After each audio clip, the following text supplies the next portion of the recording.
செட்டிநாடு சுவையில் அஞ்சரிசி பணியாரம் எப்படி செய்கிறதுங்கிறத இந்த வீடியோவில் நம்ம பார்க்க போகிறோம்.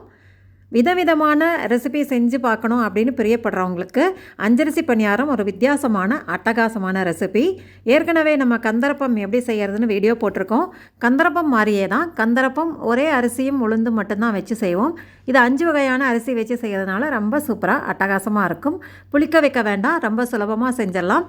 மொறுமொறுன்னு நல்ல பொன்னிறமாக இது பார்க்குறதுக்கும் அழகாக இருக்கும், சாப்பிட்றதுக்கும் சுவையாக இருக்கும். இது எப்படி செய்கிறதுன்னு சொல்கிறேன். வீடியோவை ஸ்கிப் பண்ணாமல் முழுமையாக பாருங்கள், உங்களுக்கு உபயோகமாக இருக்கும். பாரம்பரிய சுவைக்கு செட்டிநாடு குக் புக் சேனலை சப்ஸ்கிரைப் பண்ணிக்கோங்க. இப்போ அஞ்சரிசி பணியாரம் எப்படி செய்கிறதுன்னு பார்க்கலாம். வாங்க வீடியோக்குள்ளே போகலாம்.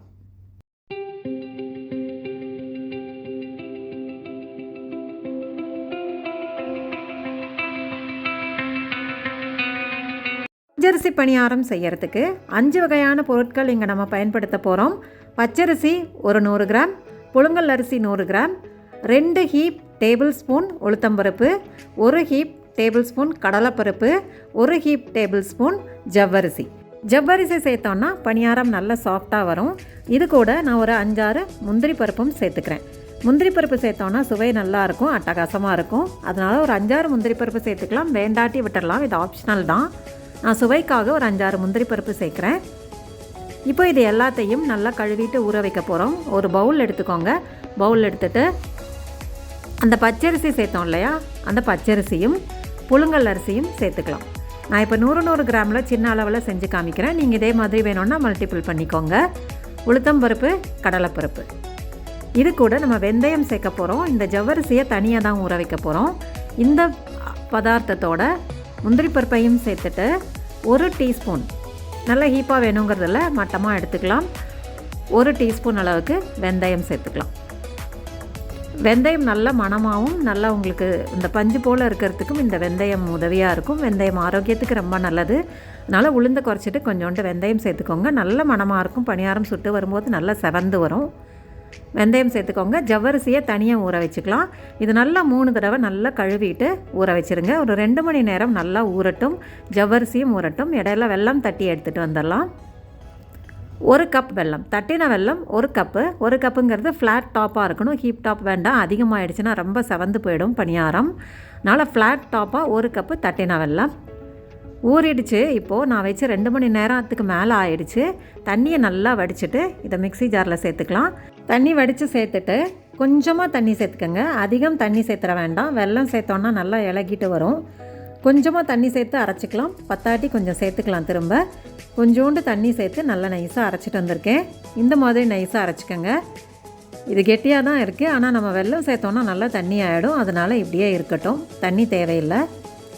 இப்போ இதில் இடித்த ஏலக்காய் பொடி நான் ஏற்கனவே இடித்து வச்சுருக்கேன். ஏலக்காய், கிராம்பு எல்லாம் சேர்த்து அரைச்சிருக்கேன். இதோட ரெசிபியும் நான் உங்களுக்கு லிங்க் கொடுக்குறேன் டிஸ்கிரிப்ஷன் பாக்ஸில். அது ஒரு 1/2 டீஸ்பூனும் ஊற வச்ச ஜவ்வரிசி, நம்ம தனியாக ஊற வச்சோம் இல்லையா, அந்த ஜவ்வரிசியும் உள்ளே சேர்த்துடலாம். சேர்த்து திரும்ப கொஞ்சோண்டு அரைச்சிட்டு வந்துடுறேன். தட்டின வெல்லத்தை கொஞ்சம் கொஞ்சமாக சேர்த்து அரைக்கணும். பாதி வெல்லம் சேர்த்து முதல்ல அரைச்சிட்டு அப்புறம் பாதி வெல்லம் சேர்த்து எல்லாத்தையும் மொத்தமாக அரைச்சி எடுத்துக்கலாம். இப்போ நல்லா அரைச்சி எடுத்துகிட்டு வந்தாச்சு. பாருங்கள், பக்குவம் கரெக்டாக கிடச்சிருச்சு. பணியாரத்துக்கு தகுந்த மாதிரியே இருக்குது. வேணும்னா நம்ம கரைச்சி விட்டுட்டு ஊற்றும் போது கொஞ்சோண்டு 1 டீஸ்பூன் தண்ணி சேர்த்துக்கலாம். அதிக தண்ணி சேர்க்கக்கூடாது.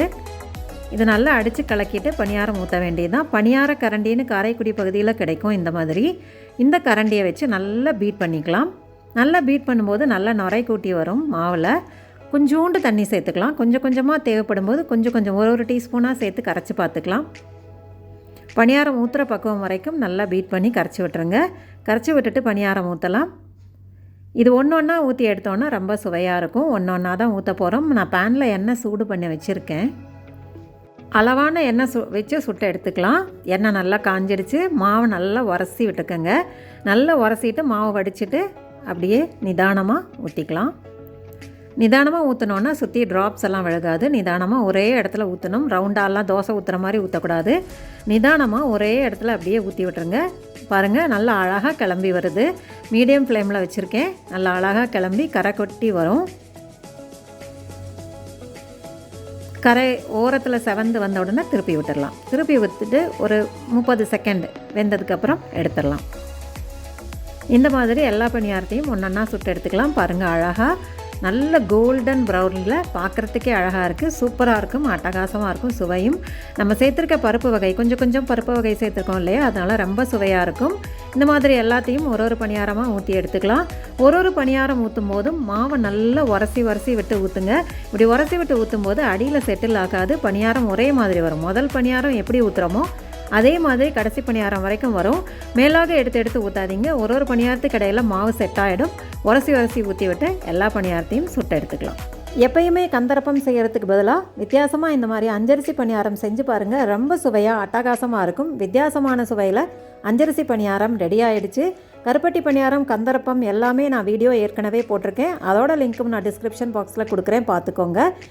கஞ்சரிசி பணியாரம் செஞ்சு பார்த்துட்டு எப்படி இருந்ததுன்னு சொல்லுங்கள். நான் இப்போ இந்த பணியாரத்தை பிச்சு காமிக்கிறேன், எவ்வளோ சாஃப்டாக இருக்குன்னு பாருங்கள். அந்த அளவுக்கு கூட அருமையாக சுவையும் ரொம்ப நல்லா இருக்கும். நம்ம சேனலை ஃபஸ்ட் டைம் பார்க்குறவங்க சப்ஸ்கிரைப் பண்ணிக்கோங்க, ஃப்ரெண்ட்ஸ் கூட ஷேர் பண்ணிக்கோங்க. தேங்க்ஸ் ஃபார் வாட்சிங்.